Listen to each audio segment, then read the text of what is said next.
नमस्कार, मैं अभिषेक वाजपेयी जेके media news update के ज्ञानशाला शो में देश की राजधानी दिल्ली से आप सभी का स्वागत करता हूं। सबसे पहले तो आज 23 जनवरी है और भारत के महान क्रांतिकारी और राष्ट्रपिता नेताजी सुभाष चंद्र बोस की जयंती पर हम उनको शत शत नमन करते हैं। जैसा कि आप सब जानते हैं कि हमारे पिछले ज्ञानशाला के सारे एपिसोड का रिस्पांस हमें बहुत अच्छा मिला, इसके लिए हम अपने दर्शकों का दिल से आभार व्यक्त करते हैं।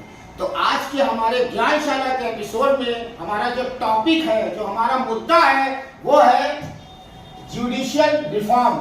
Reform in judicial system, reform in criminal justice system.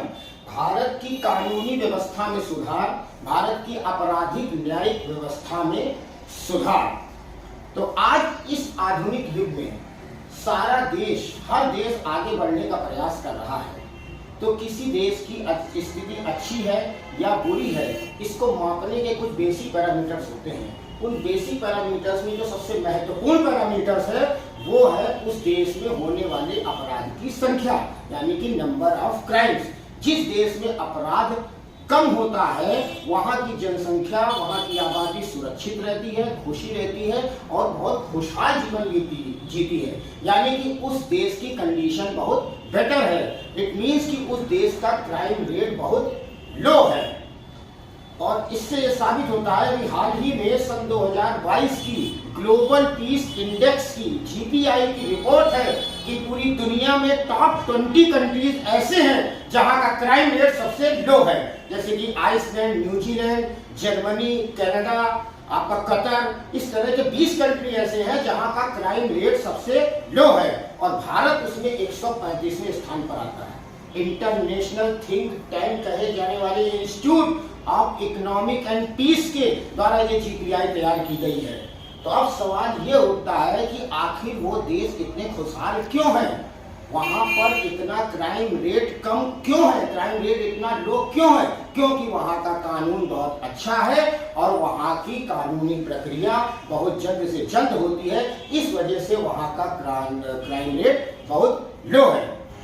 आज भारत विश्व गुरु बनने की राह पर चलना चाहता है।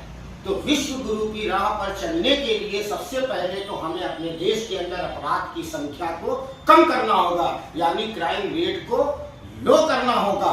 जब तक भारत एक न्यायपूर्ण और सुरक्षित देश नहीं बनेगा तब तक हम विश्व गुरु की राह पे कभी नहीं चल सकते। आज हमारे देश में घूसखोरी, मुनाफाखोरी, हत्या, लूटपाट, डकैत, चोरी चकारी, ये सब अपराध केवल इसलिए हो रहे हैं क्योंकि यहाँ का कानून महा घटिया है।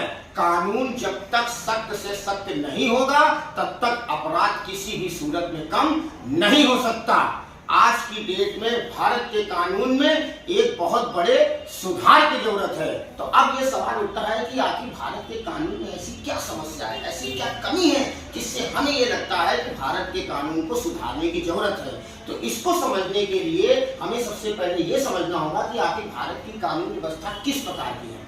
भारत की कानून व्यवस्था जो वर्तमान में है उसके 5 पड़ाव हैं। 5 पड़ाव में ये पूरा प्रोसेस क्लियर होता है। जैसे कि 1860 का इंडियन पैनल कोड, 1861 का पुलिस है, 1872 का एविडेंस है, 1973 का क्रिमिनल प्रोसीजर कोड यानी सीआरपी। राष्ट्रीय और राज्य स्तर पर देश के अंदर अलग अलग तरह के कानून है। इन कानूनों की संख्या लगभग 40 से 50 है। इन 5 पड़ाव से गुजरकर ही सारी कानूनी प्रक्रिया को संपूर्ण किया जाता है। तो अब हम सबसे पहले बात करते हैं 1860 के अंदर बना इंडियन पैनल कोड, आईपीसी, भारतीय दंड संहिता।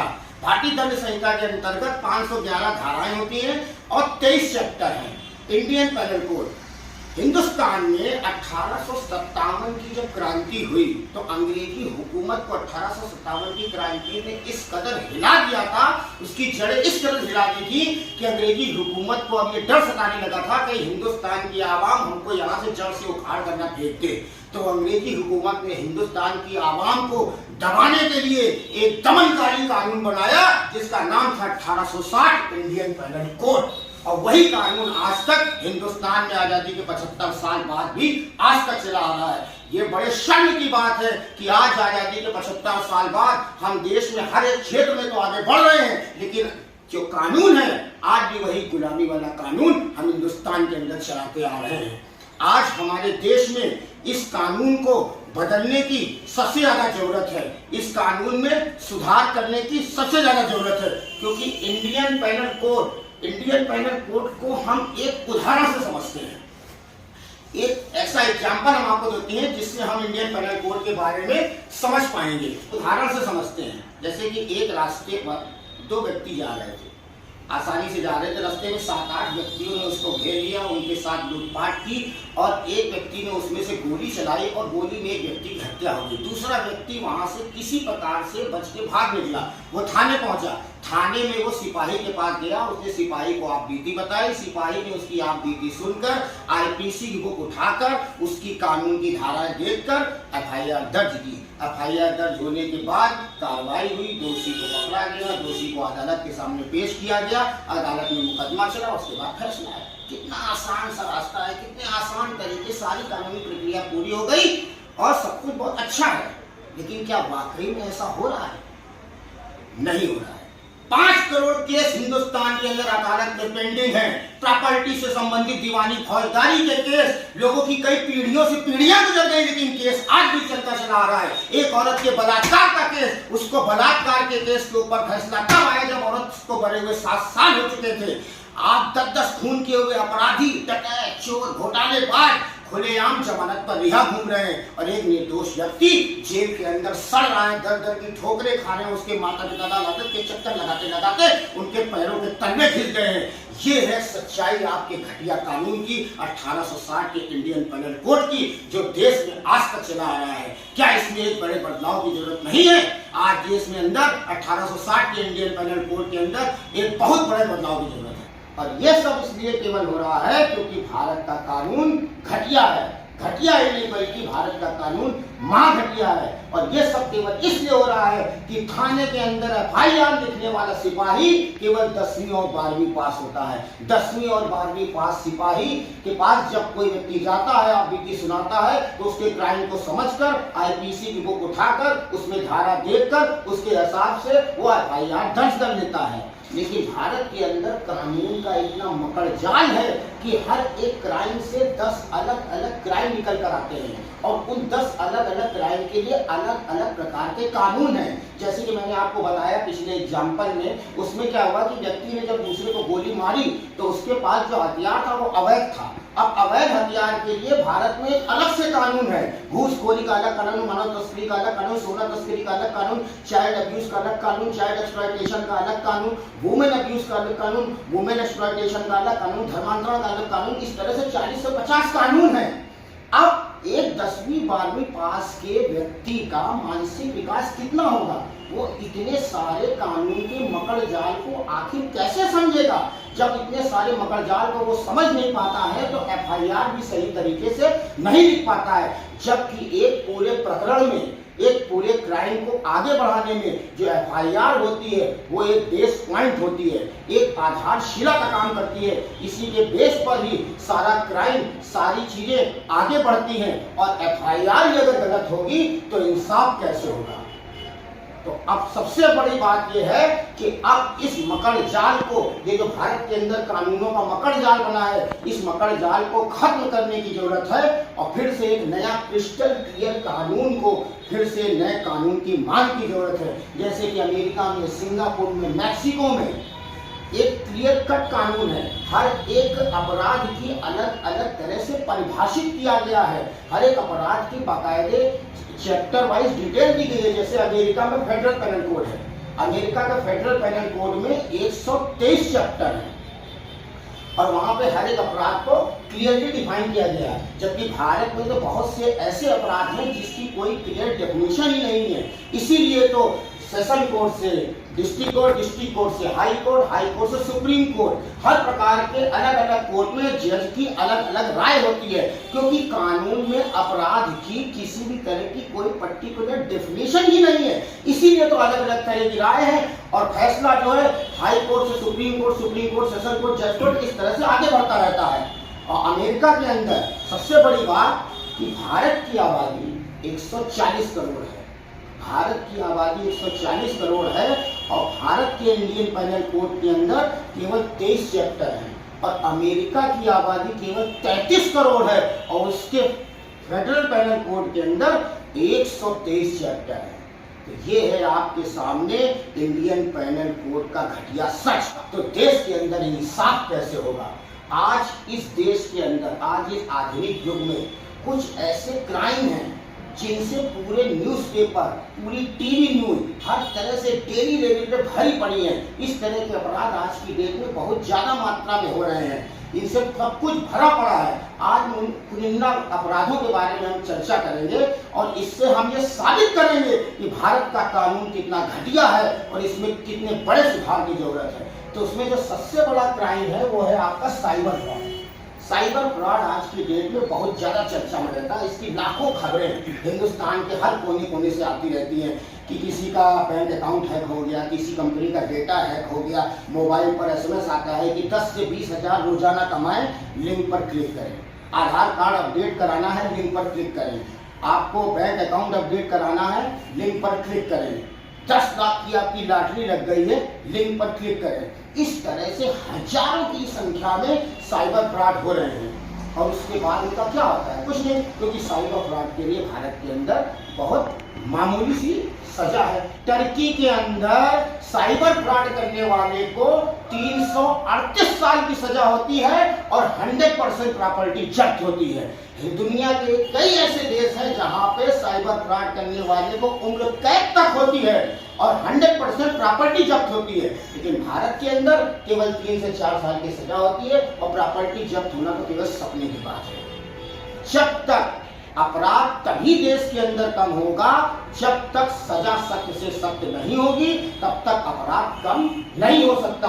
कानून जितना कठोर से कठोर होगा, अपराध उतना ही कम से कम होगा। अब हम बात करते हैं आपके किडनैपिंग की। किडनैपिंग की सजा हिंदुस्तान के अंदर 7 साल है। 7 साल किडनैपिंग की सजा होती है। एक आदमी को किडनैप किया हो तो भी 7 साल, 5 को किया हो तो भी 7 साल, 10 आदमी को किया हो तो भी 7 साल। जबकि अमेरिका के अंदर 100 साल की सजा होती है। एक आदमी को किया तो 100 साल, 3 आदमी को किया 3 साल, 5 आदमी को किया है 500 साल। तो अमेरिका के अंदर किडनैपिंग के क्राइम का रेट बहुत लो है, क्योंकि वहां पे सजा इतनी कठोर है। इसीलिए मैं कहता हूं कि भारत का कानून महाघटिया है और इसमें एक बहुत बड़े सुधार की जरूरत है। अब तीसरा जो सबसे बड़ा है वो आपका चिट फंड स्कैम। हिंदुस्तान के अंदर हजारों कंपनियों ने चिट फंड के नाम पे अरबों रुपए का घोटाला किया। शारदा चिट फंड, जेबीजी, आपका Shri Ram service, speak Asia और सहारा, इस तरह की हजारों कंपनियों ने अरबों रुपए का देश के अंदर घोटाला किया। और ऐसा आखिर उनका क्या हुआ? कुछ नहीं। 16 लाख लोगों के साथ धोखाधड़ी करने वाली सहारा कंपनी का मालिक को केवल 16 साल की सजा हुई और पूरे देश के अंदर उसकी प्रॉपर्टी है और उसके परिवार के लोग उस प्रॉपर्टी से मजे ले रहे हैं, जबकि सहारा कंपनी के अंदर इन्वेस्ट करने वाले व्यक्ति के परिवार के लोग 2 वक्त की रोटी को मोहताज हैं। आखिर उनके साथ जो इस तरह का दुर्व्यवहार, इस तरह का जो पक्षपात हो रहा है, उसके लिए कौन जिम्मेदार है? उसके लिए केवल भारत का इंडियन पैनल कोड, भारत का महाघटिया कानून जिम्मेदार है। क्योंकि अमेरिका के अंदर 16,000 लोगों के साथ चिट फंड फ्रॉड करने वाले व्यक्ति को 1,41,000 साल की सजा हुई और उसकी 100% प्रॉपर्टी जब्त हो गई। इस पर्टिकुलर एक केस के बाद अमेरिका में दोबारा किसी की हिम्मत नहीं हुई कि उसने चिट फंड का स्कैम किया हो। तो सजा जितनी सख्त से सख्त होगी, सजा जितनी कठोर से कठोर होगी, अपराध की संख्या उतनी कम से कम होगी। अब हम बात करते हैं आपका fake degree and documents. Hindustan के अंदर नकली Aadhaar card, voter card, DL, PAN card, educational certificate फर्जी बनाने का कारोबार खुलेआम चल रहा है। अभी हाल ही में बिहार की एक रिपोर्ट है कि 77,000 फर्जी डिग्री वाले टीचर बिहार के अंदर पकड़े हैं। अब आप ये देखिए उन बच्चों का भविष्य क्या होगा जो फर्जी डिग्री वाले टीचरों से पढ़ाई कर रहे थे, और उन लोगों के साथ कितना बड़ा इंसाफ के नाम पर धोखा हो रहा है, जो कि असली डिग्री लिए बाजार में बेरोजगार घूम रहे हैं। और अब उन पर्टिकुलर लोगों के साथ कार्रवाई होगी। पुलिस की जांच होगी, अदालत में मुकदमा चलेगा। तो इन सब प्रक्रिया पे जो पैसा खर्च हो रहा है वो किसी के बाप का नहीं है, वो हमारे तुम्हारे टैक्स का पैसा है जो इसमें बर्बाद हो रहा है। आखिर इसका जवाब कौन देगा? इन सब का जिम्मेदार केवल देश का घटिया कानून और देश का काला कानून है, जिस कानून को हमें बदलने की जरूरत है। अभी सिंगापुर के अंदर फर्जी डिग्री और फर्जी डॉक्यूमेंट्स बनाने वाले को देशद्रोह का मुकदमा लगता है। अब आप देखिए सिंगापुर में फर्जी डॉक्यूमेंट्स बनाना यानी कितना संगीन जुर्म है कि उसमें देशद्रोह का मुकदमा लगता है और 100% प्रॉपर्टी जब्त होती है। और जबकि भारत के अंदर केवल 3 से 4 साल की सजा होती है, उसके बाद वो लोग छूट जाते हैं। इतना घटिया कानून, इतनी घटिया सजा। कानून तभी सफल होगा, जब तक कठोर नहीं होगा तब तक देश के अंदर अपराध कम नहीं होगा, क्योंकि सजा जितनी कठोर होगी अपराध उतना ही कम होगा। उसके बाद हम बात करते हैं घुसपैठ, रोहिंग्या और बांग्लादेशी। घुसपैठियों को लेकर पूरे देश में बहुत चिंता जताई जाती है। समाज के हर एक मंच पर ये बहुत बड़े बहस का मुद्दा है। घुसपैठिए हिंदुस्तान के अंदर रह रहे हैं, उनके सारे डॉक्यूमेंट्स हैं, सारी सरकारी सुविधाओं का फायदा उठा रहे हैं, लेकिन कभी किसी ने ये सोचा कि आखिर हिंदुस्तान के अंदर घुसपैठ होती क्यों? ऐसा क्या है कि हिंदुस्तान में घुसपैठ हो रही है? तो आइए समझते हैं। 2 से 3 हजार रुपए देकर ये घुसपैठिए इंडिया के अंदर एंट्री कर लेते हैं। बॉर्डर पे 2-3 हजार रुपये देकर इंडिया के अंदर एंट्री करते हैं। उसके बाद घूस देकर Aadhaar card, PAN card, voter ID, DL, ration card ये सब बनवाते हैं घूस देकर। उसके बाद जब ये सारे डॉक्यूमेंट बन जाते हैं तो फिर उनका बैंक अकाउंट खुल जाता है। जब बैंक अकाउंट खुल जाता है तो उनको किसान बीमा विकास योजना, प्रधानमंत्री आवास योजना और उसके बाद गैस कनेक्शन, ये सारी सुविधाएं उनको मिलने लगती है और धड़ल्ले से यहाँ जी रहे हैं। लेकिन अमेरिका के अंदर कभी ऐसा क्यों नहीं होता? फ्रांस के अंदर घुसपैठ क्यों नहीं होती? जापान के अंदर क्यों नहीं होती? जर्मनी के अंदर क्यों नहीं होती? ऐसा कभी आपने सोचा है? क्योंकि वहां पे अमेरिका में घुसपैठ वालों को 50-50 साल की सजा होती है और 100% प्रॉपर्टी जब्त होती है। सिंगापुर में फर्जी दस्तावेज बनाने वाले को, घूसखोरी करने वाले को 100 साल की सजा होती है, देशद्रोह का मुकदमा लगता है, 100% प्रॉपर्टी जब्त होती है। जबकि भारत के अंदर तो घुसपैठ से रिलेटेड कोई कानून ही नहीं है और फर्जी डॉक्यूमेंट बनाने वाले को केवल 3 से 4 साल की सजा होती है। तो इस तरह के घटिया कानून से आप कैसे समझेंगे, कैसे मानेंगे कि भारत देश का विकास होगा? इसीलिए मैं कहता हूं कि भारत का कानून घटिया है और भारत के कानून में एक बहुत बड़े बदलाव की जरूरत है, बहुत बड़े सुधार की जरूरत है। अब हम बात करते हैं अपराधी के चुनाव लड़ने पर बैन।